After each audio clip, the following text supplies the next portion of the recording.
Right now, out of every 10 people reading or listening to this, one of you is left-handed. And for centuries, that single trait quietly written into your biology has been treated as strange, dangerous, even evil. But here's the twist nobody tells you. Being left-handed is not some random glitch.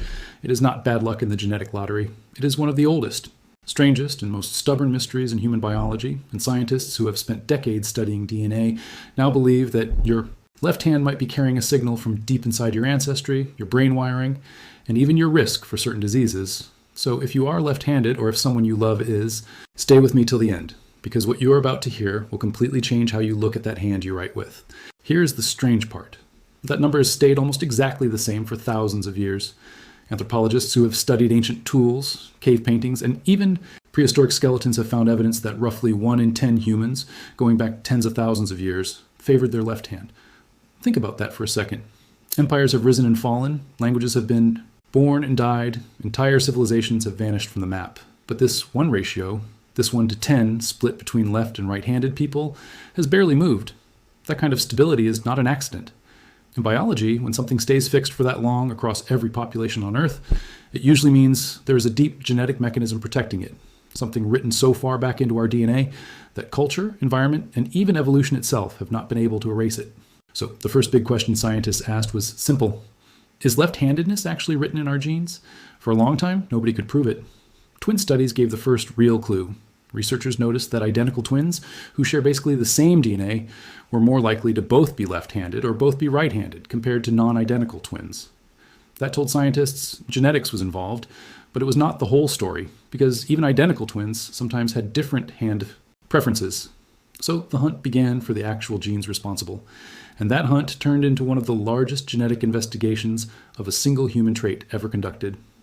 In one of the biggest studies of its kind, researchers combined data from nearly 1.8 million people, pulling information from major genetic databases, including 23andMe and the UK Biobank. When you combine data at that scale, patterns start to emerge that smaller studies simply cannot catch. And what they found was fascinating.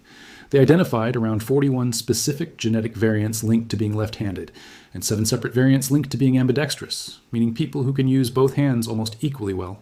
That in itself was already surprising because it meant left-handedness and ambidexterity are not the same trait wearing 2 different masks. They come from different genetic roots entirely.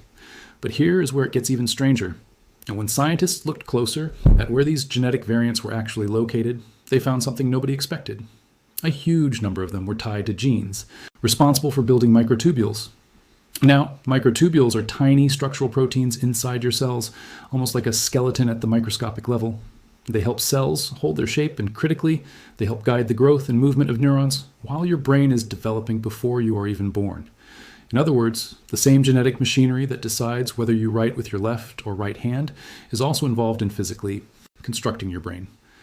That connection is not a coincidence. It suggests that handedness is not just about which hand feels more comfortable holding a pen. It is a visible signal, a kind of external clue, pointing to how your brain organized itself in the womb. Then in 2024, an even deeper study pushed this discovery further. Researchers studying the DNA of over 350,000 people zeroed in on a specific gene called TUB4B, part of that same tubulin family responsible for microtubules. They discovered that rare protein-altering variants in this gene showed up nearly 3 times more often in left-handed people compared to right-handed people. Some of these genetic changes were so significant that they were found only in left-handers and never once in the right-handed participants. This was one of the first times. Now here is a fact that tends to shock people. Even with all of these genetic discoveries, scientists estimate that genes only account for roughly 12 to 26% of why someone becomes left-handed. That leaves a massive gap. So what fills it? This is where the story moves beyond simple. One of the oldest and most debated theories is called the hormonal theory, first proposed by a researcher named Norman Geschwind decades ago. The idea is that elevated levels of testosterone in the womb during certain critical windows of fetal development can slow the growth of the left hemisphere of the brain, which in most people controls language and fine motor skills on the right side of the body. When the left hemisphere develops slightly slower, the right hemisphere sometimes becomes more dominant instead. And since the right side of your brain controls the left side of your body, this can nudge a developing baby toward left-hand dominance. It'd be slightly more common in males than in females, which fits with the idea that prenatal hormone exposure could be playing some kind of role. Then there's the twin theory, which is honestly one of the eeriest explanations out there. Left-handedness is noticeably more common among twins than among people born as singletons. Some researchers believe this happens because twins share limited of the other, right down to hand dominance, hair whorl direction, and even facial features. It sounds like science fiction, but it is a genuinely observed pattern that researchers are still trying to fully explain. Now, let's talk about the part of this story that connects to your deep ancestry, because this is where things get genuinely wild. Scientist S, studying ancient hominin fossils, including Neanderthal remains, have examined something called striation patterns on fossilized teeth. These are tiny scratch marks left behind from tens of thousands of years of using stone tools to prepare food, essentially holding meat in the mouth and cutting it close to the face. By analyzing the angle and direction of these scratch marks, researchers can actually determine whether a Neanderthal individual was predominantly right-handed or left-handed, and the results were staggering. The vast majority of Neanderthals studied this way showed a right-hand dominance ratio strikingly similar to modern humans, somewhere around 9-1. This tells us something profound. Hand dominance, and the brain lateralization behind it, is not a recent human invention. It stretches back at least 500,000 years, deep into our evolutionary lineage, possibly even predating the split between Neanderthals and modern Homo sapiens. That means the genetic architecture controlling whether you're left or right-handed is ancient, inherited, and shared across multiple human species that no longer exist. This connects to a bigger evolutionary mystery scientists still argue about constantly. If right-handedness has always been the overwhelming majority, why didn't left-handedness simply disappear? In evolutionary terms, if a trait offers no advantage and only downsides, natural selection usually weeds it out over enough generations. Yet, left-handedness has survived, stable, at roughly 10%, for an almost unbelievably long stretch of time. The leading explanation among evolutionary biologists is something called the fighting hypothesis. In societies where physical combat, whether with fists, spears, or swords, played a role in survival and reproduction, being left-handed may have offered a genuine tactical advantage. A left-handed fighter is unusual to face. Most right-handed opponents train and instinctively react to right-handed attacks, so a left-handed fighter's movements come from an unexpected angle, creating a split-second confusion that can decide a fight. But researchers studying interpersonal combat sports today, including fencing, boxing, and mixed martial arts, have found left-handed athletes are statistically overrepresented at elite levels compared to their 10% share of the general population. Some scientists believe the same advantage applied to ancestral combat and even predator evasion, keeping left-handedness alive generation after generation because it never fully lost its usefulness. It simply became rare enough to remain surprising. Now, let's talk about how differently left-handed people were treated throughout history, because this part of the story is honestly disturbing. For most of recorded human history, being left-handed was not just seen as unusual, it was treated as something sinister. The word for left in Latin is sinister, and that word literally became the English word we use today for something evil or threatening. In French, the word for left is gauche, which in English became a term for something socially awkward or clumsy. In many older cultures across Europe, Asia, and the Middle East, left-handed children were physically forced to switch to their right hand, sometimes through outright punishment. Teachers would tie a child's left hand behind their back for entire school days. In some documented cases, children were struck on the left hand with rulers every single time they tried to use it, forcing them, often traumatically, into right-handed writing. This practice was so widespread that many elderly left-handed people alive today can still describe being forced to switch as children, and some psychologists believe forced hand switching. In childhood may have contributed to speech and learning difficulties in certain individuals because it essentially fought against the brain's natural wiring. Religious and superstitious beliefs made this even worse. In several traditional cultures, the left hand was considered unclean, often specifically reserved for hygiene-related tasks, while the right hand was reserved for eating, greeting, and anything considered respectful or sacred. Handing someone an object with your left hand in some cultures, even today, is considered rude or insulting.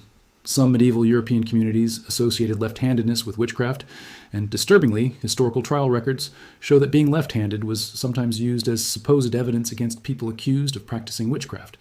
All of this cultural fear and punishment layered on top of a trait that was simply written into someone's biology before birth, created generations of left-handed people who grew up being told, in ways both subtle and violent, that something was wrong with them.